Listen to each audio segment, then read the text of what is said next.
കേരളത്തിൽ വ്യവസായങ്ങൾ വളരുന്നു, വ്യവസായ സൗഹൃദ സംസ്ഥാനമാണ് എന്ന് പറയുന്നതിനോട് ഞാൻ ഒരിക്കലും യോജിക്കില്ല. കാരണം 3 ലക്ഷം വ്യവസായി ഇവിടെ വന്നു എന്ന് പറയുന്നത് തന്നെ ശുദ്ധ തട്ടിപ്പാണ്. ഞങ്ങൾ നിയമസഭയ്ക്കകത്തും പുറത്തും ഇത് പറഞ്ഞിട്ടുള്ളതാണ്.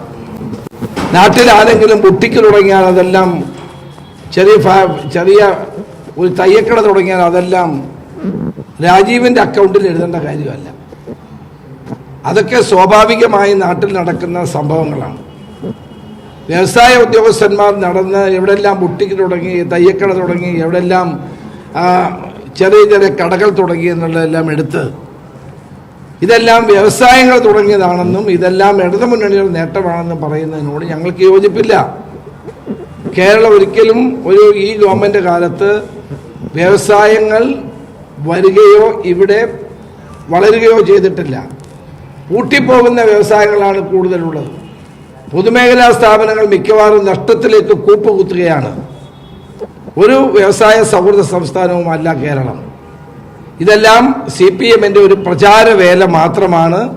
ആ പ്രചാരവേലയിൽ ഞങ്ങൾ ആരും കുടുങ്ങാൻ പോകുന്നില്ല. ഇത് ജനങ്ങളെ കബളിപ്പിക്കാനുള്ള ഒരു നീക്കമാണ് CPM നടത്തിക്കൊണ്ടിരിക്കുന്നത്. ശശി തരൂർ തെറ്റിദ്ധരിച്ച് പറഞ്ഞതാണെന്നാണ് എൻ്റെ വിശ്വാസം. കാരണം അദ്ദേഹത്തിന് ഇതേ സംബന്ധിച്ചുള്ള വിവരങ്ങൾ കിട്ടിക്കാണില്ല. മന്ത്രി പറഞ്ഞ വിവരങ്ങൾ മാത്രമേ അദ്ദേഹത്തിന് മുമ്പിലുള്ളൂ. 1 മിനിറ്റ് ഒരു വ്യവസായം തുടങ്ങിക്കളയെന്നൊക്കെ പറഞ്ഞ ആളുകളിടയിൽ ഒരു വിശ്വാസ്യത ഉണ്ടാക്കാനാണ് ഗവൺമെൻറ് ശ്രമിക്കുന്നത്. 1 മിനിറ്റിൽ ഏത് വ്യവസായമാണ് കേരളത്തിൽ തുടങ്ങിയത്? 1 മിനിറ്റിൽ വ്യവസായങ്ങൾ പൂട്ടുന്ന സ്ഥിതിയാണ് ഇന്ന് കേരളത്തിലുള്ളത്. ശശി തരൂർ സ്വാഭാവികമായും ഗവൺമെൻറ്റിൻ്റെ ഈ വാദങ്ങൾ കേട്ട് പറഞ്ഞതാകാനേ മാർഗമുള്ളൂ. ഞങ്ങളെ സംബന്ധിച്ചിടത്തോളം ഇതിനോട് ഒട്ടും യോജിക്കാൻ കഴിയില്ല. ഈ സംസ്ഥാന ഗവൺമെൻറ് നിലപാട് ഒരിക്കലും ശരിയല്ല. അവർ കുറേ നാളുകളായി ഇങ്ങനെ ആളുകളെ കബളിപ്പിക്കാൻ വേണ്ടി ഇത് പറഞ്ഞുകൊണ്ട് നടക്കുകയാണ്. അപ്പോൾ അതുകൊണ്ട് കേരളം വ്യവസായ സൗഹൃദ സംസ്ഥാനമല്ല. ഇവിടെ പുതിയൊരു വ്യവസായം പുതുതായിട്ട് വരുന്നില്ല. നാട്ടിൽ അതുകൊണ്ട് തന്നെയാണ് ചെറുപ്പക്കാർ വിദേശത്ത് പോയി പഠിക്കുകയും ജോലി ചെയ്യുകയും ചെയ്തുകൊണ്ടിരിക്കുന്നത്. ഇതാണ് എൻ്റെ വസ്തുത. പ്രവർത്തക സമിതി പങ്കെടുക്കുന്ന 2 ആളുകളാണ് നിങ്ങൾ. അപ്പോൾ ഒരാൾക്ക് ഇതിൻ്റെ വസ്തുത ബോധ്യമാകും, ഒരാൾക്ക് ബോധ്യമാകാതിരിക്കുകയും ചെയ്യുന്ന അവസ്ഥയുണ്ട്. തരൂർ ഈ തെറ്റ് തിരുത്തണം എന്ന് ആവശ്യപ്പെടുന്നു. അതല്ല അദ്ദേഹം പറഞ്ഞതിൻ്റെ ഏത് സാഹചര്യത്തിലാണ് ഈ ലേഖനം എഴുതിയതെന്ന് എനിക്കറിയില്ല. പക്ഷേ വസ്തുത ഇതാണ്: കേരളത്തിൽ ഒരു വ്യവസായങ്ങളും പുതുതായിട്ട് ഇവിടെ വന്നിട്ടില്ല. പുതുതായ വ്യവസായങ്ങൾ ഇവിടെ തുടങ്ങുന്നില്ല. മാത്രവുമല്ല, ഉള്ള വ്യവസായങ്ങൾ പൂട്ടിക്കൊണ്ടിരിക്കുകയാണ്. പൊതുമേഖലാ സ്ഥാപനങ്ങൾ ഓരോന്ന് തകർന്നുകൊണ്ടിരിക്കുന്നു.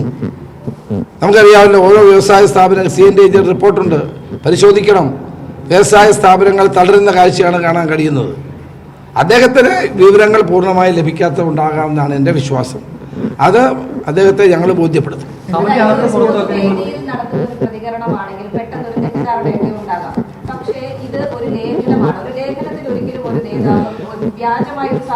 വ്യാജമാണെന്ന് ഞാൻ പറയുന്നില്ല. പക്ഷെ ഞങ്ങൾ അദ്ദേഹത്തെ അത് ബോധ്യപ്പെടുത്തും. കേരളത്തിൽ വ്യവസായങ്ങൾ തകർന്നുകൊണ്ടിരിക്കുന്നു. വ്യവസായങ്ങൾ ഉണ്ടെങ്കിൽ മാത്രമേ ജോലിയുള്ളൂ. നാട്ടിലെ മുഴുവൻ ചെറുപ്പക്കാരും ജോലി തേടിയും വിദ്യാഭ്യാസം തേടിയും വെളിയിലേക്ക് പോകുന്നു. ഇതാണ് കേരളത്തിൻ്റെ സ്ഥിതി. അത് കേരളത്തിൽ ജീവിക്കുന്ന ഏതൊരാൾക്കും ബോധ്യപ്പെടുന്ന കാര്യമാണ്.